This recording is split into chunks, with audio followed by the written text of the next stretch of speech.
ho! Merry Christmas! Thanks so much, Santa. Merry Christmas to you too. I sure hope I finally made the good list this year, and I'd appreciate if you could come up with some Pappy 15.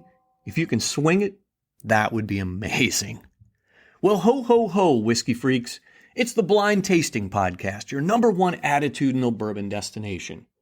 I want to wish you all a heartfelt Merry Christmas and a Happy New Year to everyone across the globe. Let's all raise our glasses to a peaceful, prosperous 2025. We could all use some of that right now. Peace and prosperity. Today, ladies and gentlemen, whiskey freaks across the globe, the day has finally come. After hours of investigating and speculating and enough conspiracy theories to fill 100 documentaries, I'm diving headfirst into the craziest unsolved mystery of them all. Today, we uncover the elusive truth behind the recent sightings on the east coast of America. What in the world is going on with the drones flying above New Jersey? Yeah, no, we are not doing that. But honestly, I would like to know what the hell's going on there. I guess we're going to have to tune into Coast to Coast AM or something to figure that out. But what we are doing today, we're learning about, we're talking about, we're joking about, we're investigating, and most definitely, we're drinking whiskey. And I don't say it enough, but thanks so much for tuning into the pod every week. I love what I'm doing here, and I hope you enjoy the content. And shoot me an email or a note on the Facebook or Insta if you have something to say. I might just mention it here on the pod. At any rate, let's get started. So today we are actually going to talk about Brown-Forman. They're enjoying some good news. Sazerac is focusing on India as a priority for whiskey sales. I'm going to tell you about a sweet treat coming from Woodford Reserve. And finally, I review a cowboy whiskey. What's a cowboy whiskey, you say? Well, hang around and find out. So here's the deal. Brown-Forman stock, it's been surging on some good news. Actually, last week, well, you all know them, Brown-Forman, the maker of Jack Daniels and Woodford Reserve. So last week, they saw their stock jump by 10%. Now, they say this increase comes after a surge in demand for Woodford Reserve in the last few months, and that's helping the company kind of stand out in an industry that, and I've been talking about this, quite frankly, they've been struggling with slower sales. MGP and other producers' sales have been down quite a bit in recent months, but Brown-Forman, they seem to be bucking the trend, at least temporarily. Brown-Forman reported a 3% increase in organic sales for the quarter, and that's significant because they were expected that they would lose 1% over that same time frame. So it's good news, at least they're kind of bucking the system. Now, looking ahead, the company says they're optimistic. They say it expects strong sales in international markets. Now, pay attention to that, to help drive continued growth and return them to positive organic sales in 2025. Now, I just checked their stock price, and it's actually down this week almost 5%. So the little bump they had last week looks kind of short-lived to me, but it's rough out there. I also just checked MGP stock, and MGP stock price is down almost 50% over just the last few months. So the little jump up may be disappearing for Brown-Forman now. And honestly, I still think we have tough times ahead, but I really had to mention at least this glimmer of good news for Woodford, and I really hope they have continued success. I'm going to keep watching the markets, and I'll let you know if I see anything else that's interesting.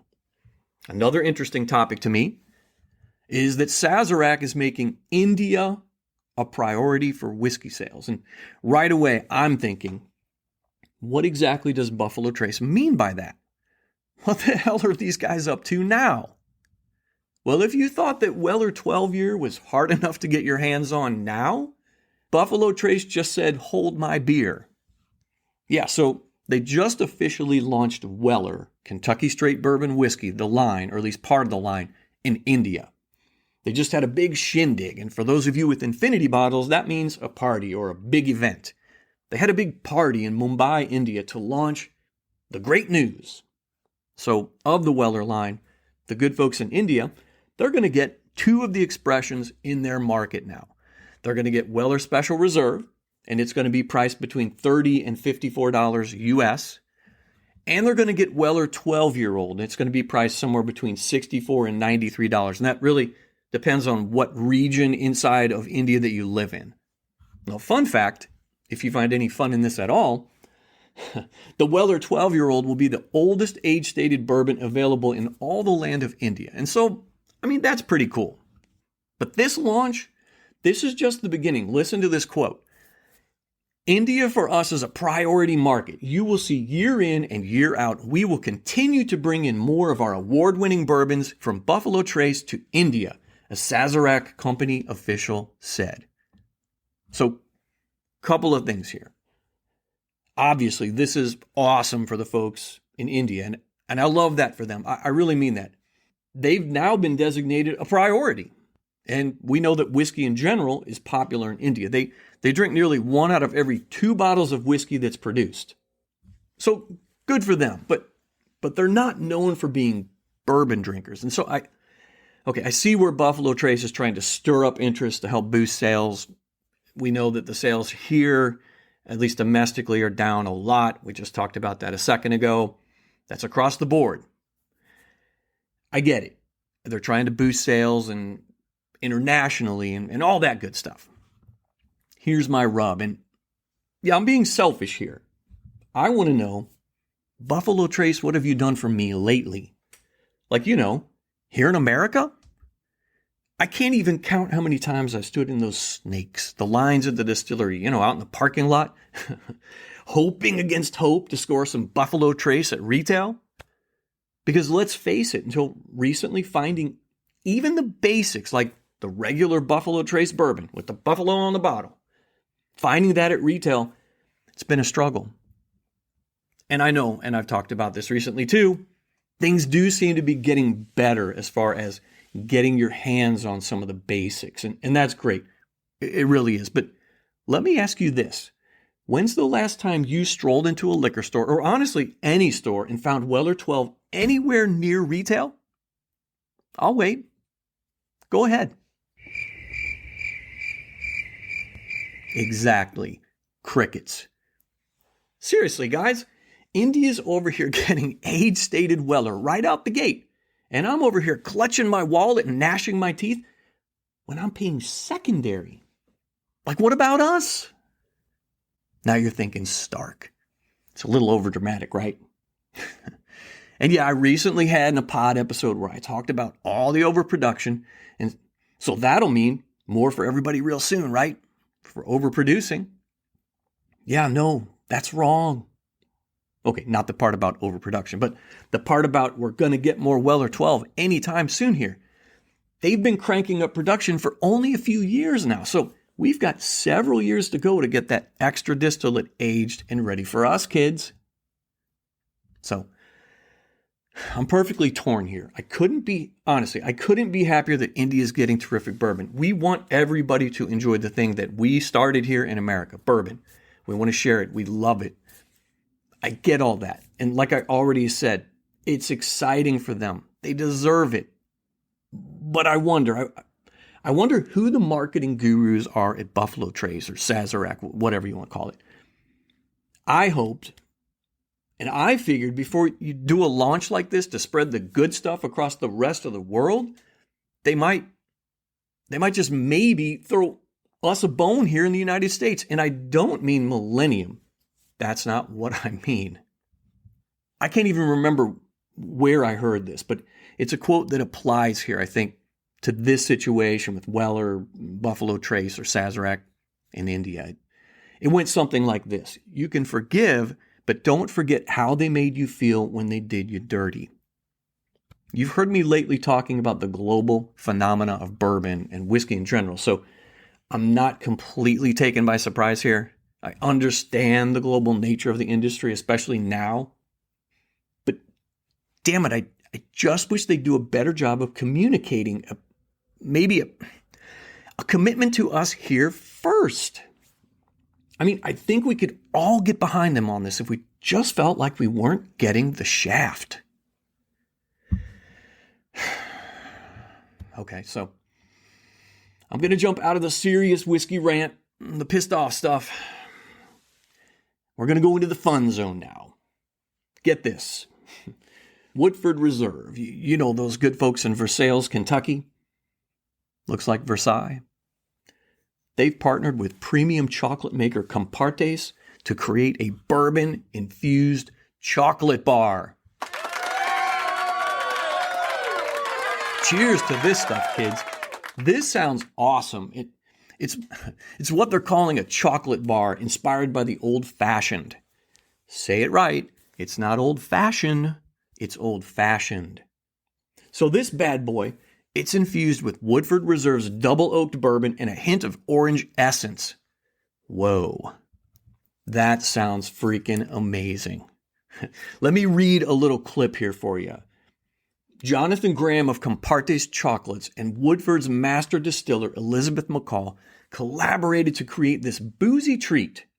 Graham says, Woodford Reserve's flavors pair perfectly with our chocolate.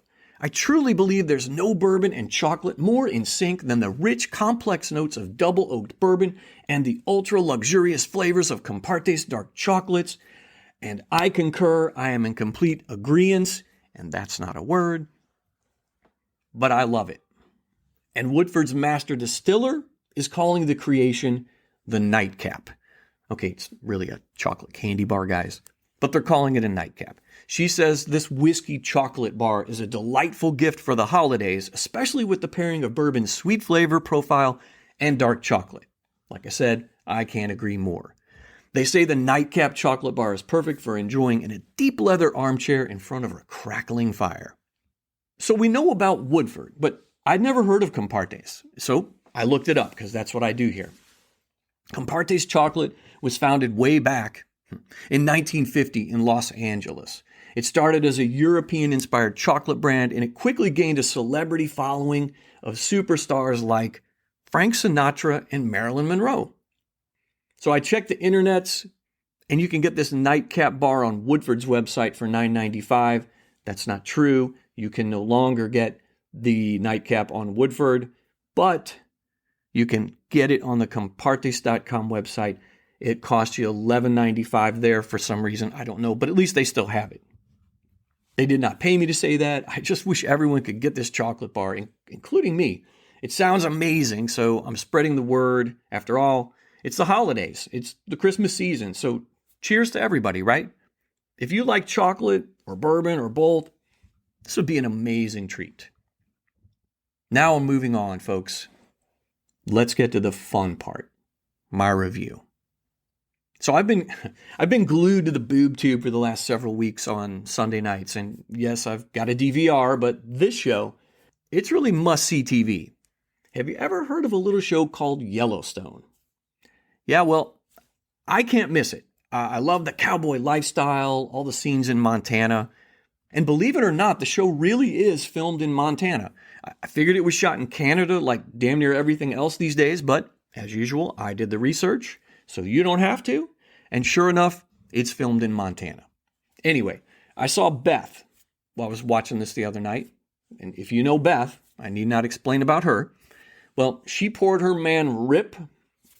Now, Rip is the head cowboy on the Yellowstone Ranch.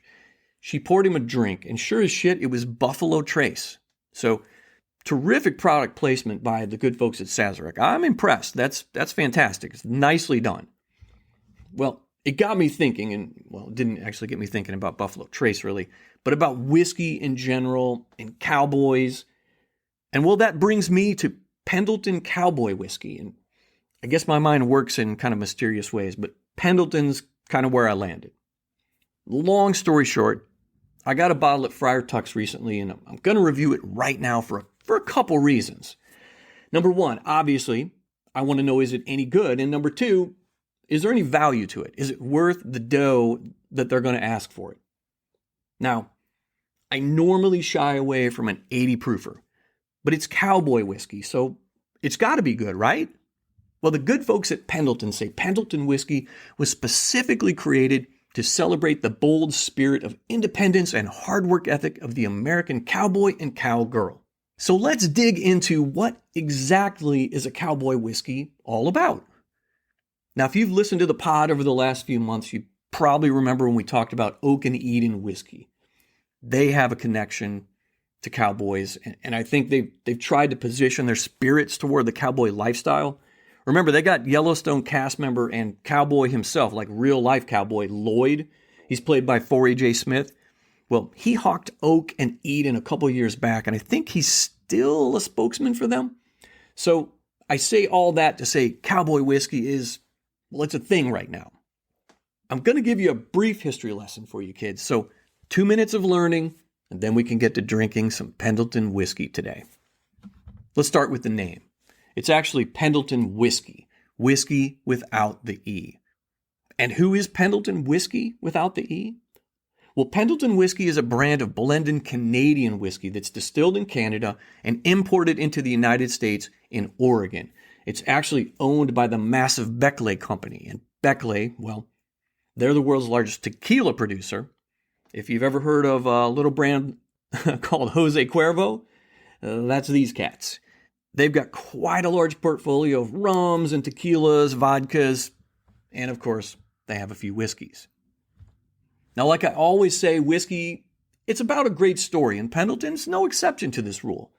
The whiskey was introduced in 2003 as a tribute to the American cowboy. They say it celebrates the Pendleton Roundup, which is a yearly rodeo in Pendleton, Oregon that began way back in 1910. This rodeo is a huge deal each year out there. To this day, they still put it on with a ton of other festivities as well. It's humongous. You can Google it. It's awesome. It looks awesome. Another part of their story, it's the water. It's always about the water, right? These guys. Anyway, on their website, they actually say Pendleton whiskey is an oak barrel-aged whiskey distilled in Canada using the finest ingredients before bottling glacier-fed spring water is added from Mount Hood. Pendleton whiskey delivers an uncommonly smooth taste and rich, complex flavor. To prove even more how excited they are about being a cowboy whiskey, each bottle features the Pendleton Rodeo's famous bucking horse logo. It's right there on the front. And their slogan, "Let her buck," it's right there on the label. Let me see. Yep, there it is.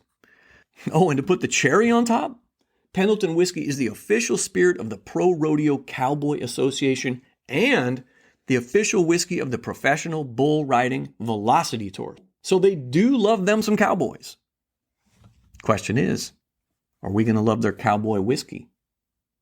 Let's find out.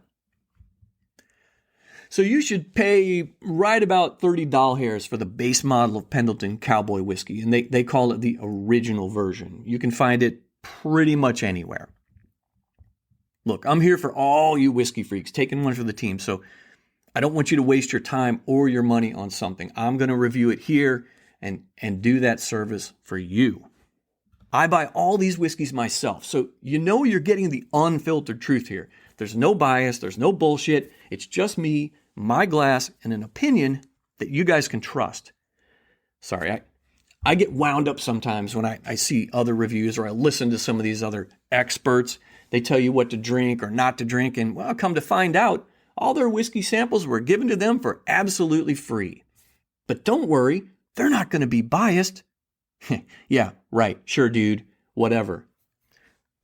But I digress. So let's start talking about the whiskey itself. It's an 80 proofer, like I mentioned earlier. And there's no age statement, although I have seen where it might be 3 years old. I cannot confirm it, so I'll say it's loosely accurate. We'll probably be able to tell about-ish when we sip it here in a sec. Again, there's nothing on their website that will, or anywhere that I can find on the internet that tells for sure the age statement. The mash bill, it's also not on their website. Of course not. I feel like I'm always digging for facts, like Sherlocking for details. It's so annoying. And turns out Pendleton doesn't share its mash bill publicly, at least from what I understand. And that's pretty common for Canadian whiskeys, although it is annoying. The Canadian whiskey rules, well, they're different up there. They allow distillers to use a mix of many grains, usually with corn, rye, barley, or wheat as the main ingredient. So good luck with that. But since the company doesn't give specifics, The exact recipe is still, well, it's a mystery. Sadly, we don't know the exact age or the mash bill of their cowboy whiskey. So, not off to a great start. Keep it an open mind. So let me pour this into my glass and see what color I think it is.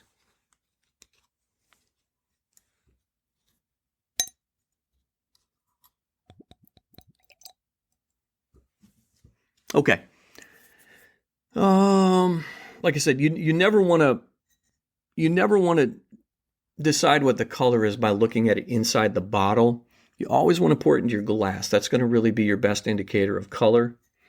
This color is like a very, very light hay color, maybe more like a pale straw, actually.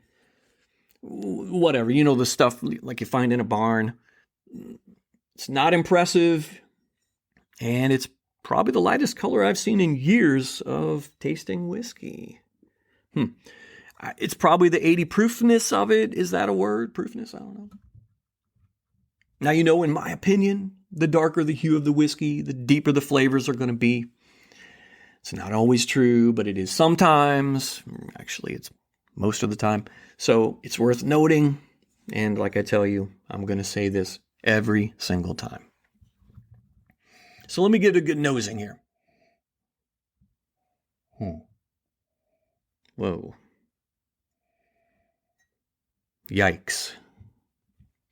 I'm getting like an isopropyl alcohol. It smells a lot like when the wife does her toenails in the living room. Whatever that stuff is she uses, it comes in a little plastic bottle. It's kind of like that. Now I do get some vanilla. A little bit of caramel here, but that's about it. It smells scary, actually. Okay, well, let me get a sip here and work it around the mouth.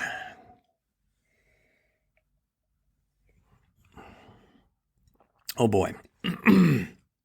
It tastes exactly like I got on the nose.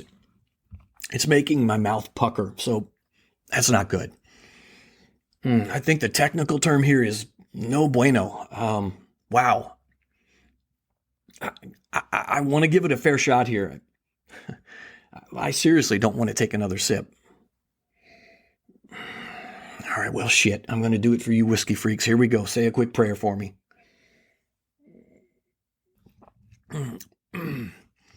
So the hint of vanilla or maybe caramel, it's there, sort of. But it's like a fake sweetener kind of flavor. Anyway, the whole nail polish remover, that's what it is, nail polish remover.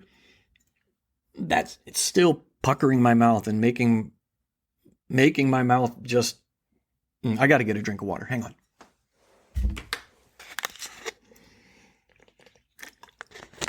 Oh, my God. Okay. All right. So I guess you're all wondering at this point, what's the verdict? I'll have the answer right after the money spot. Are you looking to update your bar or man cave with some great photographs or wall art? Head over to Etsy at famousdocs.etsy.com and pick up some fantastic prohibition, whiskey, and gangster-related photographs and art.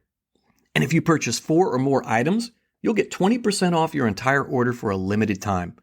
That's famousdocs.etsy.com. famousdocs.etsy.com. And the link will be in the show notes. So if you've been listening, you know there are 3 verdicts on the Blind Tasting Podcast. Are we going to keep it, collect it, or cull it? Now, to keep it means to proudly display it in your liquor cabinet or bar. This stuff it's good for a pour anytime, but there's really no need to stock up on it since it's always available. You can always find it. Collect it means to grab another bottle or maybe even 2 since you find it so darn delicious, or it just may not be easy to obtain. Or cull it. Use it to loosen rusty bolts or sanitize a dirty toilet. In the case of Pendleton Cowboy Whiskey, I say cull it. Okay, you all remember when Twizzlers, the licorice, the ad campaign they had back in the day, the slogan was Twizzlers makes mouths happy? Remember that? Well, Pendleton Cowboy Whiskey makes mouths very sad. Oh my God. The astringent, the fake sweetener flavor, it just lingers on and on. I can't get it out of my mouth. There's no depth. Honestly, there's no redeeming qualities here, kids. This is my opinion. I got to say, if cowboys drink this, then God bless them. And if you see a cowboy or you go to a rodeo or whatever, slip him a 20 so he can get a decent pour. This is my opinion only here, kids, but help him out. Cowboys deserve better than this. Well, I'm thinking, I guess I can use it as a mixer, right? No. Absolutely not. Look, I wouldn't even dump this stuff off on the jackass neighbor who starts mowing his lawn at 6 a.m. or, that buddy that wants you to join in on his great pyramid scheme business that's totally legal. This shit tastes like regret. I've never, ever poured out a whiskey until today. Remember, I got to keep saying this so I don't get sued, I guess. This is my opinion and mine only. I'm entitled to my opinion. But I bought it. I tasted it. I hated it. You might love it. You will not love it. But good news, whiskey freaks. I finally found something worse than Traveler. It's a Christmas miracle. At any rate, I'm here doing the hard work for you guys, reviewing stuff you can find and afford, and in this case, you can avoid. Last but not least, I got to give a shout out to the farmers, distillery production guys and gals, warehouse workers, bottlers, and truck drivers. They make it happen. So cheers to all of them. Well, that's all I got for today, whiskey freaks. Thanks for listening to the Blind Tasting Podcast, your #1 attitudinal bourbon destination.